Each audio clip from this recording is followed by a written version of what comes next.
என் ஃபேமிலியில் இருக்கக்கூடிய எங்கள் ஃபேமிலியில் ஒரு 5-6 பேர் இருக்கிறாங்க, இன்றைக்கி ஞாயிற்றுக்கிழமைகளில் போய் நம்ம போய் உட்காந்து படம் பார்க்கலாம் அப்படின்னு சொல்லி ஒரு படத்துக்கு நான் கிளம்பி போகிறேன் அப்படின்னா, இன்றைக்கி இருக்கக்கூடிய சமூக வலைதளங்களோட தாக்கம் எப்படி இருக்குன்னா, நம்ம போகிறதுக்கு முன்னாடியே பலவிதமான ஐடியாஸ்லாம் நம்ம மைண்டுக்குள்ளே போட்டுறானுங்க.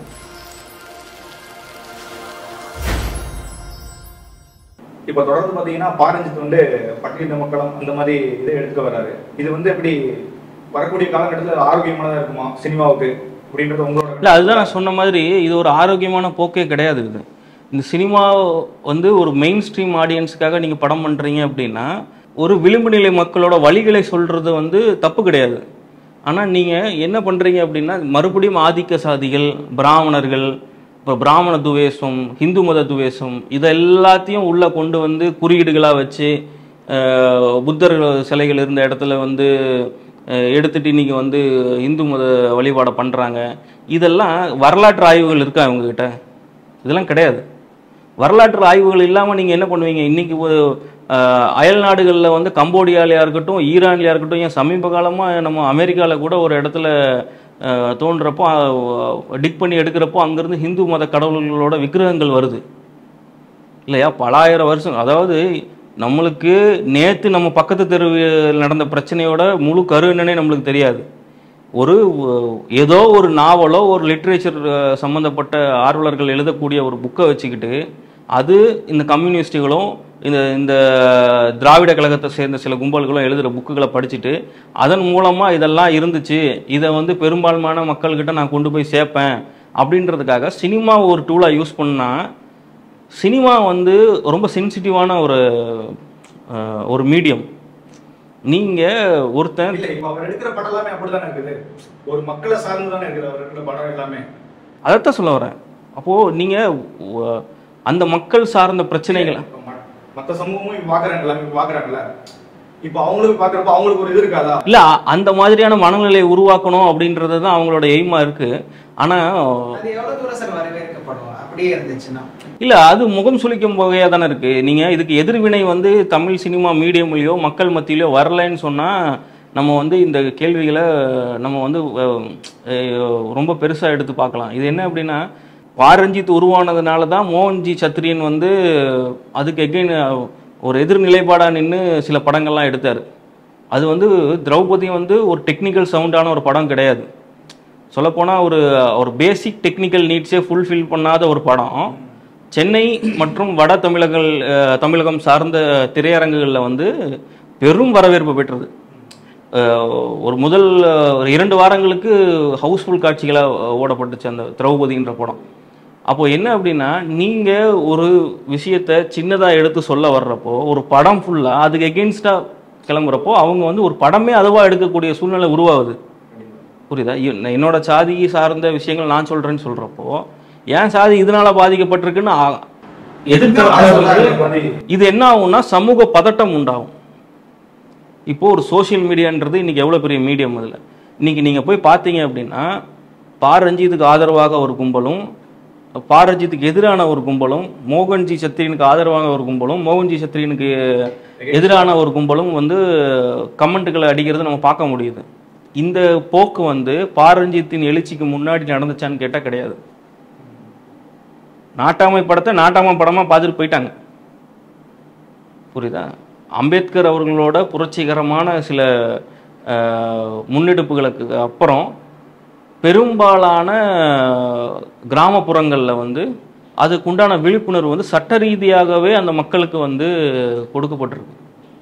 அதன் மூலயமா அவங்க வந்து இவர் பாரஞ்சித் சொல்லக்கூடிய ரிசர்வேஷனாக இருக்கட்டும், வேறு சில சம்மந்தப்பட்ட தலித்துகள் சம்மந்தப்பட்ட சில அரசு எடுக்கக்கூடிய முன்னெடுப்புகள் எல்லாமே வந்து கிராம மக்களுக்கு தெரியுது நல்லாவே. அவங்க அதன் மூலயமா முன்னேற்றமும் அடையிறாங்க. இது நீங்கள் வந்து இது எப்படி பார்க்கலாம்? நீங்கள் கேட்ட கேள்விக்கு என்ன ஒரு பதில் என்ன அப்படின்னா, இது சமூக பதட்டத்தை மட்டும்தான் உண்டாக்கும். நீங்கள் வாதங்கள் பிரதிவாதங்கள் வந்து கலையின் மூலயமா கொண்டு போகலாமான்னு கேட்டால் அந்த காலத்தில் இருந்தது. மேடை நாடகங்கள் மூலியமாகவும் தெருக்கூத்துகள் மூலியமாகவும் அரசியல் முன்னெடுப்புகளை வந்து எடுத்துகிட்டு வந்தாங்க. நம்மளுக்கு இன்றைக்கி நம்ம கொண்டாடப்படக்கூடிய இளையராஜா வந்து ஒரு காலத்தில் கம்யூனிஸ்ட் கட்சிக்கு வந்து ஆதரவாக மேடையில் ஏறி பாடல்கள் பாடியவர் தான் வரலாம். இதெல்லாம் வந்து ஒரு சின்ன டூலாக தான் யூஸ் பண்ணப்பட்டது. இன்றைக்கி என்ன ஆயிடுச்சு அப்படின்னா ஒரு தங்கலான் மாதிரியான ஒரு படங்கள் ஒரு 40 கோடி 50 கோடி பட்ஜெட்டில் எடுக்கக்கூடிய படங்கள், அதாவது ஃபர்ஸ்ட் காப்பி, இந்த படம் வந்து ஃபர்ஸ்ட் காப்பி பேசிஸில் பண்ணியிருக்கிறாங்க. நீலம் ப்ரொடக்ஷனுக்கு வந்து ஃபர்ஸ்ட் காப்பி பேசிஸில் பண்ணியிருக்கிறாங்க. இது ஃபர்ஸ்ட் காப்பி பேசிஸ்னால் என்னன்றதும் கொஞ்சம் தெளிவாக நான் சொல்லிடுறேன். என்ன அப்படின்னா, இப்போது இந்த படத்தோட மெயின் ப்ரொடியூசர் வந்து கே.இ. ஞானவேல்ராஜா, ஸ்டுடியோ கிரீன் வந்து ப்ரொடியூஸ் பண்ணுறாங்க. மெயின் ஆர்டிஸ்டோட சேலரி ப்ளஸ் வந்து ரிலீஸ் எக்ஸ்பெண்டிச்சர் இது ரெண்டுமே வந்து ஸ்டுடியோ கிரீன் பார்த்துரும். மற்ற ஷூட்டிங் ஸ்பாட் எக்ஸ்பென்சஸ்ஸு, மற்ற ஜூனியர் ஆர்டிஸ்ட் சேலரி, அந்த ஷூட்டிங் ஸ்பாட் செலவுகள் எல்லாமே நீலம் ப்ரொடக்ஷன் பார்க்கும். அப்போனா இந்த படத்தை வந்து உங்களுக்கு நான் டெலிவரி பண்ணி உங்களுக்கு ஃபர்ஸ்ட் காப்பி கொண்டு வந்து கையில் கொடுக்குறப்போ எனக்கு இவ்வளோ வேணும் இன்க்ளூடிங் மை சேலரின்னு சொல்லி நீலம் ப்ரொடக்ஷன் வந்து பேசப்பட்டதாக சொல்லப்படுது. அப்போது இந்த படத்தில் இந்த ஃபர்ஸ்ட் காப்பி பேசிஸில் படத்தை டெலிவர் பண்ணுறப்போ நீங்கள் ஒரு 40 கோடி 50 கோடி எடுத்து டெலிவர் பண்ணுறப்போ நீங்கள் மெயின் ஸ்ட்ரீம் ஆடியன்ஸை டார்கெட் பண்ணாமல் நீங்கள் எப்படி பண்ணுவீங்க?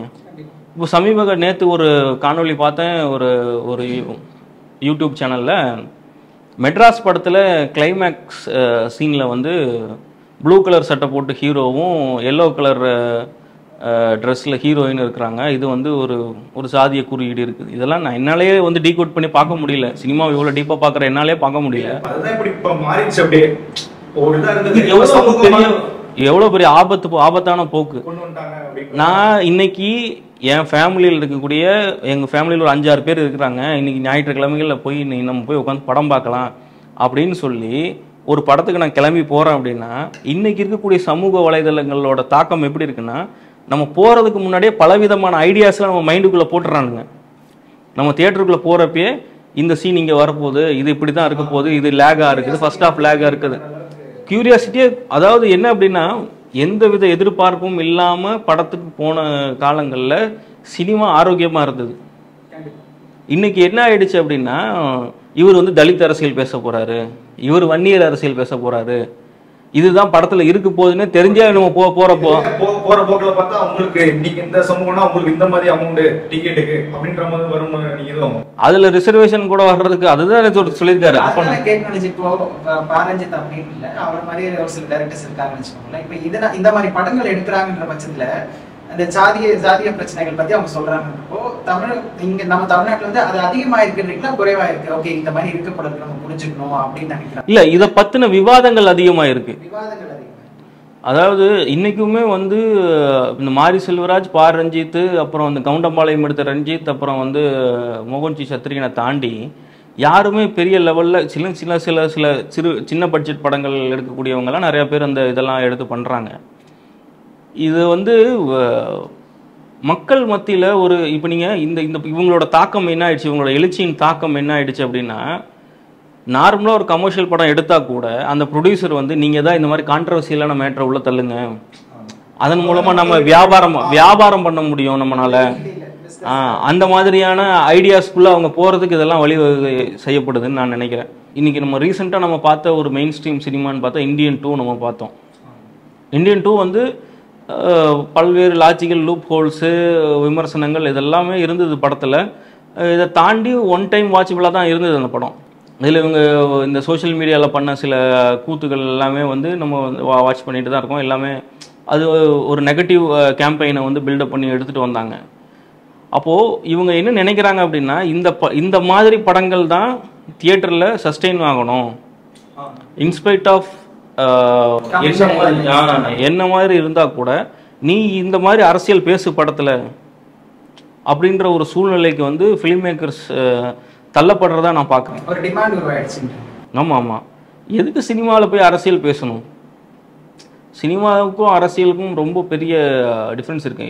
இவன் தோ இந்த Tamil Nadu 2 chief minister 3 chief minister நம்ம சினிமா இண்டஸ்ட்ரியிலேருந்து வந்தால் கூட அது அவங்க சினிமாவில் பேசின அரசியல் வந்து ஒரு பெரிய தாக்கத்தை வந்து பொலிட்டிக்கல் கிரவுண்டில் உருவாக்குச்சா அப்படின்னு கேட்டால் ஒரு சின்ன அவங்களோட மைலேஜ் ஒரு சின்ன லெவலில் தான் இருந்தது. அது அவங்க சமூகம் சார்ந்த பிரச்சனைகளை வந்து பெரிய லெவலில் அவங்க பேசலை. சமூக நீதி அப்படி இப்படின்னு பேசினா கூட இரு சமூகங்களுக்கு மத்தியில் இருக்கக்கூடிய அந்த பதட்டங்களை உண்டாக்கக்கூடிய சூழ்நிலைகளெல்லாம், அதுவும் வன்முறையை வந்து கையில் எடுத்து வச்சுக்கிட்டு மாரி செல்வராஜ் மாதிரியான சில இயக்குநர்கள்லாம் வந்து பார்த்தா இதுக்கு வன்முறை தீர்வு அப்படின்ற மாதிரியே படம் பண்ணுறாங்க. இது எந்த இடத்துல போய் முடிய போகுதுன்னு, இது கண்டிப்பாக ஒரு ஆரோக்கியமான ஒரு போக்கே கிடையாது. இது போன்ற சினிமா செய்திகளை உடனுக்குடன் தெரிந்து கொள்ள உடனே நேட்டிவ் சினிஎக்ஸ் தமிழை சப்ஸ்கிரைப் செய்யுங்கள்.